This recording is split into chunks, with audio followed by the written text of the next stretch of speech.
Nick Dalton didn't expect the woman in the red blazer to change his life. He just wanted to get through the week without getting his truck towed or letting his 6-year-old son down again. It was just past 7 in the evening when he spotted her struggling to pull a heavy box from the back of a moving van parked outside the building next to his. She looked out of place here in this run-down part of Jersey City, her heels catching on the cracked sidewalk, her sharp ponytail bouncing with every frustrated tug. The box wasn't budging. Nick had just picked up Kevin from his after-school program and was carrying his son's backpack and a bag of groceries, while Kevin trailed behind holding a half-eaten granola bar. "You okay?" Nick asked, setting the bags down and walking over. The woman straightened, brushing her hair from her face. "Not even a little," she muttered, eyeing the box like it had personally offended her. "This thing feels like it's filled with bricks. Want a hand?" She hesitated for a second, probably sizing him up. He knew how he looked. Worn-out jeans, t-shirt with a stain from Kevin's lunch, scruffy beard he hadn't had time to trim in days. But then she nodded. "Yes, please." "That would be amazing." Nick braced himself and lifted the box straight off the van. It was heavier than he thought, but nothing he couldn't handle. She blinked in surprise. "Wow, okay, you make that look way too easy. Been lifting boxes since I was 10. "Where's it going?" "Third floor. No elevator." She gave him a helpless laugh. "Nope, just me, the stairwell, and a bunch of bad decisions." Nick chuckled and nodded toward Kevin. "Hey bud, hang tight here, all right." Kevin gave a small thumbs up and plopped down on the building's steps with his snack. Nick carried the box up 3 flights, and by the time he dropped it in the corner of her new apartment, he'd already sweat through the back of his shirt. The place was small but clean, with big windows and a view of the street. "You're moving in alone?" he asked. "Yeah." She brushed a curl behind her ear. "Well, for now, I'm still waiting on a few things," he nodded. "I can help bring the rest up." "Got a little time before I need to get dinner started." Her eyes widened. "Really? You don't have to do that," he shrugged. "I'm already sweaty. Might as well finish the job." She smiled, then wide and warm, like she wasn't used to people helping her without asking for something in return. "Thank you. I'm Harlow Zane. Nick Dalton." He offered his hand and she shook it. They spent the next hour hauling boxes. Kevin stayed downstairs with his workbook while Nick and Harlow made trip after trip. She didn't talk much while they worked, but when they were done and Nick was wiping his hands on his jeans, she offered him a bottle of water and leaned against the doorframe, finally catching her breath. "Let me pay you," she said suddenly, reaching toward her purse. "You didn't have to do all that." No, don't worry about it," Nick said quickly. "Really, it was nothing." "Still," she said, stepping closer, "you didn't even know me." He met her eyes. They were a dark, stormy gray. "I saw someone struggling." It didn't feel right to walk away. Something in her face softened, and she stared at him a second longer than necessary before nodding. "Well, thank you, Nick Dalton. You saved me from a back injury and a serious breakdown." He grinned. "Anytime." He turned to go, calling for Kevin, who immediately ran over, grabbing Nick's hand. "Your son?" Harlow asked. "Yeah, this is Kevin." Kevin looked up at her. Hi, Kevin. You like helping people like your dad," Kevin grinned. "He says we help people when we can. Even if they don't have cookies." Nick laughed, rubbing the back of his neck. "It's a work-in-progress parenting style." Harlow smiled again, softer this time. "It's a good one." They said goodbye, and Nick walked Kevin back to their apartment. It was 1 floor down and across the hall small, with creaky floors and a microwave that only worked when you slammed it twice, but it was theirs. He microwaved frozen mac and cheese while Kevin colored in a dinosaur book. That night, after Kevin was asleep, Nick sat on the old couch and stared at the ceiling. He hadn't expected anything from helping her, not thanks, not money, definitely not the way her eyes lingered on him. She was probably just being polite. He didn't know Harlow Zane was a CEO. Or that she lived in this tiny apartment temporarily while her penthouse across the river was being renovated. Or that she'd built her entire empire from the ground up over the last 7 years and was trying to disappear for a while after a brutal, very public breakup with a finance mogul. She hadn't told him any of that. To him, she was just the woman with the beautiful smile who couldn't lift a box, and she hadn't expected anything from him either. not his quiet strength. Not the way he carried more than just her boxes, how he carried himself, with a quiet pride that didn't match the scuffed boots or the beat-up truck. The next morning, Nick opened the door to find a box sitting outside. Inside was a pair of brand-new sneakers for Kevin, a thank you card with a drawing of a cartoon moving truck on the front, and a note. "You said not to pay you, so I didn't. I just wanted to say thank you. The world needs more people like you." Nick stared at the box, then looked over his shoulder at Kevin still sleeping on the couch. He didn't know what this was yet, but he knew it wasn't nothing. The next time Nick saw Harlow, she was crouched in the hallway, fiddling with a bent door hinge and muttering something under her breath that definitely wasn't meant for polite company. He was carrying Kevin's science fair volcano, trying not to tilt it too far and ruin the baking soda setup. Kevin held the vinegar in a plastic bottle with deadly seriousness. "That thing giving you trouble?" Nick asked, balancing the cardboard masterpiece against his hip. Harlow looked up, holding a flathead screwdriver. "This door creaks louder than a haunted house. I figured I'd fix it before it drives me to madness." Nick nodded toward the screwdriver. "You know what you're doing with that?" "Absolutely not," she said, standing. "But I watched a video this morning, so I'm basically a professional." Kevin stepped forward and tapped the door.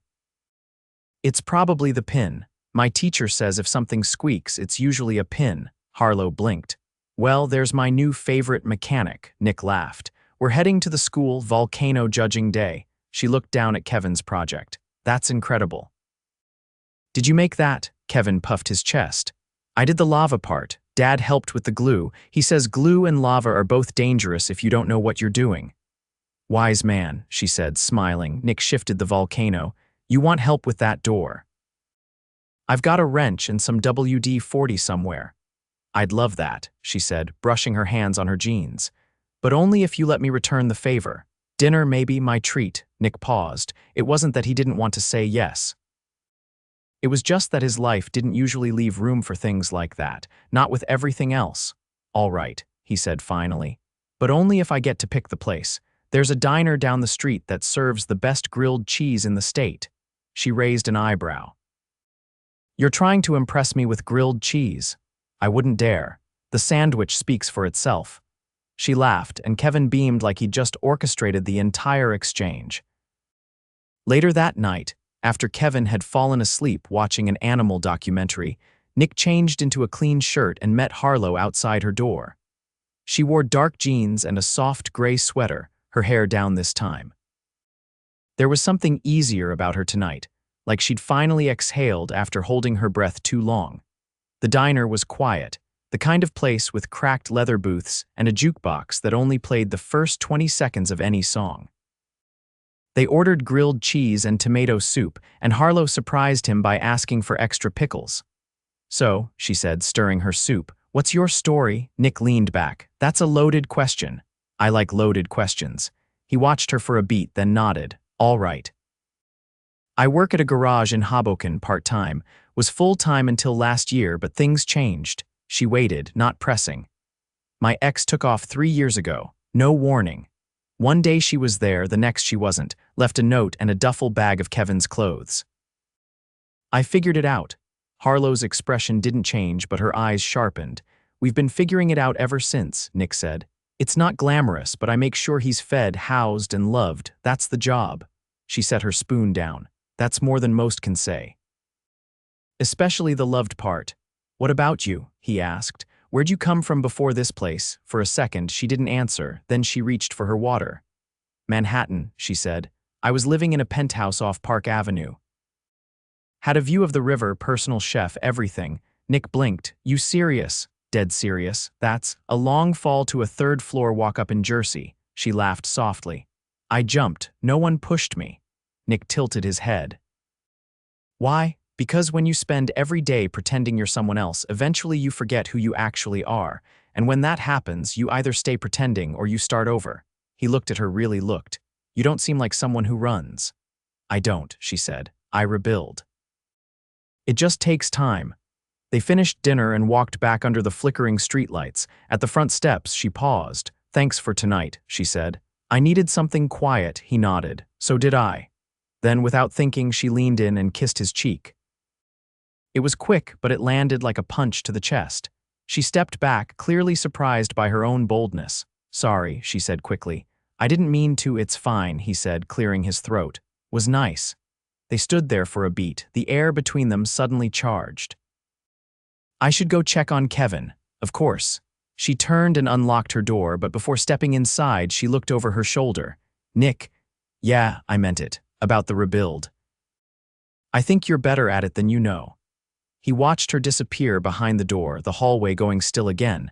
Back in his apartment, Kevin was still asleep on the couch, breathing slow and deep. Nick sat beside him, running a hand through his hair. He didn't know what this thing with Harlow was, but he knew it was something. And for the first time in longer than he could remember, something felt like it might finally be going right.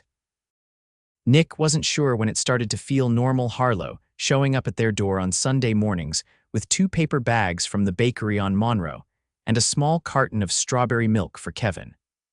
Or the way Kevin now automatically looked for her face in the crowd when he got out of school. Or how Nick found himself checking the hallway before leaving for work, just in case she happened to be walking out at the same time. It wasn't normal, not really, but it was starting to feel like it. One Thursday afternoon, the garage let Nick off early.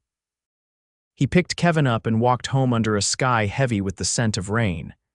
As they turned the corner, Kevin tugged his sleeve. "Dad," he said, pointing, "that's Miss Harlow." Nick followed his son's gaze to the end of the block. Harlow was standing near a sleek black town car, her arms folded, lips pressed tight. The man in front of her wore an expensive-looking coat and a face that screamed Wall Street. He leaned in as he spoke, too close, too smooth. Nick slowed. Kevin's hand tightened around his. Harlow didn't see them. The man reached for her arm. She stepped back. Nick didn't think. He walked straight up, planting himself beside her. "There you are," he said, loud enough to interrupt. Harlow's head whipped around, relief flashing in her eyes. She stepped closer, her hand brushing his arm like she was grounding herself. "This your neighbor?" the man asked, voice clipped as he sized Nick up. Nick didn't answer. He looked at Harlow.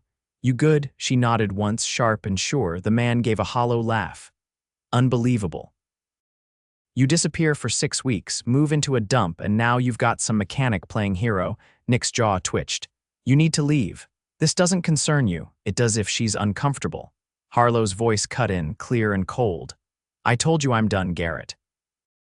"That hasn't changed." Garrett's gaze flicked to her, then back to Nick before stepping away, scoffing. "Enjoy the charity case."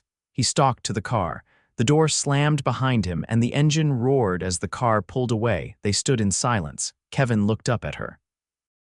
"Are you okay?" She crouched to his level. "I am now." Nick waited until Kevin ran ahead to open the building door before speaking. "You don't have to explain." "I want to. That was Garrett Lang. We were together for almost 2 years. Nick nodded once. He didn't like losing. Especially not to someone who walked away. "Good for you." She gave a tired half laugh. That's not how he saw it. They walked inside together. The elevator in their building had been broken for over a month, but tonight the stairs didn't feel so exhausting. At her door, she paused. "Thank you." Nick leaned against the wall. "You didn't need saving." "Maybe not, but it felt good to have someone choose my side without needing a reason." He didn't answer. He didn't need to. They both understood. Later that week, Harlow knocked on his door just after 9. Kevin was asleep, and Nick was halfway through sorting bills at the kitchen table. Harlow held up a folded envelope. "I owe you a favor." "I don't. It's not a payment," she said. "It's an invitation." He took the envelope. Inside was a single, embossed card with an address in Manhattan and a date for Saturday night. "What is this?" "There's a gala every year for a foundation I helped start. I never miss it. I thought maybe you'd come with me." Nick blinked. "I don't think I've got anything that fits the dress code." She smiled faintly. "That's already handled." He raised an eyebrow. "There's a tailor coming by tomorrow. He owes me a favor. And Kevin, there's a sitter I trust. She's certified, background checked, and she makes chocolate chip pancakes shaped like dinosaurs." Nick looked at her, then at the card, then back. "You're serious?" "I don't do halfway," she said. "If we're doing this, whatever this is, I want to show you my world. Not just this borrowed apartment and grocery store coffee." He hesitated. I don't care how you look in a tux, Nick. I care that you show up. That Saturday, Nick stood in front of a mirror in a suit that fit better than anything he'd ever worn.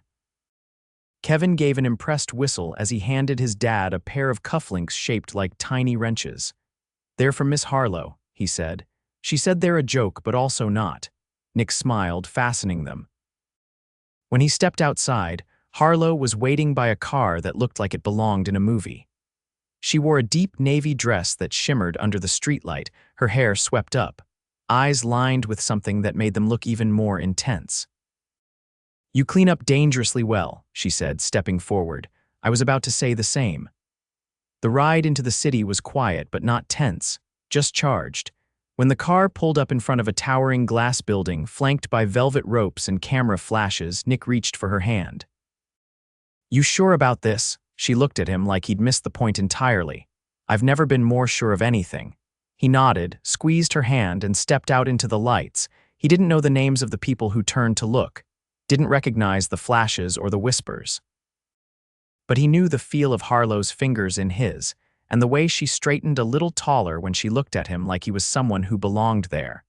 And for the first time in years, Nick wasn't just surviving, he was stepping into something real. Something that scared him more than anything ever had, and he wasn't walking in alone. The gala had been over for hours, but Nick's pulse hadn't slowed once. He leaned against the railing of the rooftop terrace, staring out at the skyline Harlow once called home, the stars swallowed up by steel and glass. The wind tugged at the collar of his now loosened shirt, and behind him, the low hum of an elite crowd drifted through the open doors. He could still hear the string quartet echoing through the marble halls below. Harlow stepped out beside him, her heels clicking softly on the stone. She didn't speak right away, just stood there in silence, taking in the view. "You okay?" Nick asked, his voice low. She nodded slowly. "I was waiting for the moment I'd want to run again. It didn't come." He looked at her, the way the city lights caught in the curve of her jaw. "You sure? If you need to disappear again, I get it." She turned to face him, her expression unreadable. "I don't want to disappear, not anymore. I want to stop living like everything I build has to be a fortress." Nick hesitated. "You're not the only one who's scared of losing ground." "I know," she said, stepping closer, "but I'm not asking for a guarantee, I'm asking for a chance."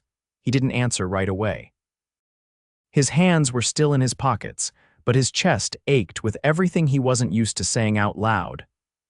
"I've spent a long time making sure Kevin never felt the cracks under his feet," he said. "I've patched every hole, stretched every dollar, and kept my head down because the second I look up, I worry I'll miss something that matters." She reached for his hand. "Then look up now," he did. Her eyes held his steady and open. "I'm not here to fix anything," she said. "I'm here because something in me settles when I'm with you, and I know that doesn't erase the hard parts, but I'd rather face them beside someone who doesn't flinch when things get real." Nick let out a breath that had been caught in his chest for months. "I don't know what this looks like." "Us," she smiled gently. "Neither do I, but we don't have to know everything tonight." He studied her, then reached up, brushing a loose strand of hair from her face. "You asked me once to show up, I'm here." Back inside, the crowd had thinned. Staff collected empty glasses, and the music faded into soft background notes. Harlow led him through a side corridor and into a quiet lounge, where a single envelope lay on a polished table beneath her coat. She picked it up and handed it to him. "I was going to give this to you earlier, but I wasn't sure if tonight would feel right." Nick opened it and pulled out a folded lease agreement. His name was typed across the top. He looked up sharply. "What is this?" "A space," she said. "In Hoboken. Clean, well-lit, and already zoned for automotive work. I bought the building 5 years ago and forgot about it. I was going to sell it, but then I met someone who could do more with it than I ever could." His brows furrowed. "You bought me a garage." "No," she said. "I'm offering you one. On paper, it's a long-term lease, $1 a month. You choose what you build." He was quiet for a long moment, staring at the paper in his hands. "This isn't charity." "No," she said firmly. "It's belief, and you can say no. I'll still be here, whether you take it or not." He looked at her again, this woman who had every reason to hide behind walls, yet kept unlocking doors instead. "I don't know how to thank you." "Don't," she said. "Just build something that makes you proud." He folded the lease and tucked it into his inside pocket, then stepped forward and kissed her. It wasn't rushed or uncertain. It was the kind of kiss that only came when both people had finally stopped pretending they didn't want more. Her hands slid up his chest, his arms circled her waist, and the space between them disappeared. When they pulled apart, she rested her forehead against his. "We should get back. Kevin's probably already convinced the sitter to let him eat marshmallows for dinner." Nick chuckled. "He's persuasive when sugar's involved." They left the gala quietly, slipping out before the final round of speeches. The driver waited with the car, and the ride back across the river was quiet, comfortable. Back at the building, Kevin opened the door before they could knock. His face lit up when he saw them together. "I saved you a pancake," he announced. "It's shaped like a spaceship." Harlow crouched down. "That's the best kind, thank you." The sitter slipped out with a wave, and Harlow lingered by the door. Nick glanced over. "You want to stay, only if there's room." He stepped aside. "There's always room." That night, while Kevin slept in his room surrounded by his dinosaur plushies and spaceship pancake leftovers, Nick and Harlow sat on the couch with the lights off, the city humming outside their window. She leaned her head on his shoulder, her fingers curled loosely into his. Neither of them spoke. They didn't need to. Two people who had carried too much for too long had finally found somewhere to set it down, and for the first time in a long time, the future didn't look like a threat. It looked like a beginning. The garage still smelled like fresh paint and possibility when Nick unlocked the door for the first time. Sunlight spilled through the wide front windows, catching on the polished concrete floors and the glint of new tool chests lined up along the back wall. Everything was quiet, but it wasn't empty. It felt like standing at the edge of a life he hadn't believed he was allowed to want. Harlow stood beside him, her heels clicking softly as she walked across the space, fingertips grazing the edge of a hydraulic lift. "You thinking of calling it something?" Nick stepped inside, the keys still in his hand. "I thought about Dalton and Son." She glanced at him. "That's bold." He helped paint the window logo. "I feel like he earned it." She smiled, brushing her thumb along the edge of a workbench. "So this is real now?" "Yeah," he said, locking eyes with her. "It is." Outside, Kevin was sitting in the truck with the windows down, flipping through a car catalog Harlow had given him as a joke. He had circled every sports car with a red marker. Nick turned back to her. "You want to see something?" She nodded, and he led her through the back hallway to the small office. It wasn't much an old desk, a filing cabinet, and a clean frame on the wall. Inside the frame was the card she'd given him at the gala, the one with the address and the date. He'd pressed it against a solid black background, beneath a brass plaque that read. The night everything changed, Harlow stared at it, the silence stretching between them. Nick spoke first. "I kept it because it was the first time in a long time someone offered me something without expecting anything back, and I needed a reminder that people like that still exist." She turned to him, her eyes softer than he'd ever seen them. "You didn't need me to give you anything, Nick. You were already building something, I just handed you a key." He stepped closer, brushing his fingers over her wrist. "You gave me more than that. You gave me room to want more. You were already more. You just forgot for a while." They stayed like that for a long moment, neither of them moving. Then the bell above the front door jingled and Kevin's voice called out, "Dad, there's a guy outside asking if you repair vintage Chevys." Nick leaned forward and kissed her, slow and certain. When he pulled back, he said, "Time to get to work." 1 week later, the garage opened quietly. No ribbon cutting, no cameras, just Nick, Kevin, and Harlow standing behind the counter as the first customer signed the estimate sheet. Nick's hands were covered in grease by noon. Kevin had already claimed the corner of the office as his design lab, complete with sketches of cars with wings. That night, the three of them ate on the floor of Nick's apartment takeout burgers and fries, with Kevin bouncing between them, retelling a story about a customer who'd brought in a car with a raccoon living in the engine. Harlow leaned against Nick's shoulder, laughing so hard she had tears in her eyes. Kevin yawned somewhere between his dessert and the last commercial break of a space documentary. Nick scooped him up and carried him to bed, tucking him in and brushing his hair back.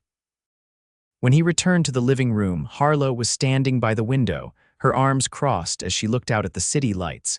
He walked up behind her, wrapped his arms around her waist, and rested his chin on her shoulder.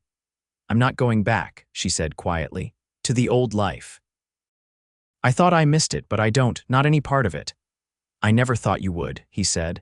"You're not built for glass towers, you're built for building things that last." She turned in his arms. "Then maybe we build something together."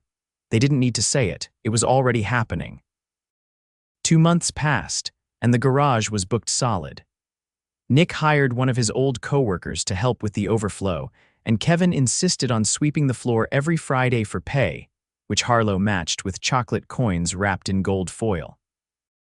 On a bright Sunday morning, Harlow stood in front of a small crowd in their apartment courtyard. She was barefoot, wearing a sundress, and holding a ring made from Kevin's favorite keychain, the one he'd insisted would do until the real one. Nick knelt on one knee in a circle of string lights and potted plants. Kevin stood beside him, holding a toolkit with "Best Man" written on it in silver marker. "I never wanted a big wedding," Harlow said, "but I wanted this, us, simple, real, built from the ground up." Nick took her hand. "You've made me believe in more than I thought I could. And I swear I'll never stop showing up for you, for both of you." Kevin handed over the tiny ring, and Harlow slipped it on Nick's finger. "I'll get a real one," she whispered. "It already is," he whispered back. They kissed under the string lights while the neighbors clapped, and Kevin laughed like it was all a movie made just for them.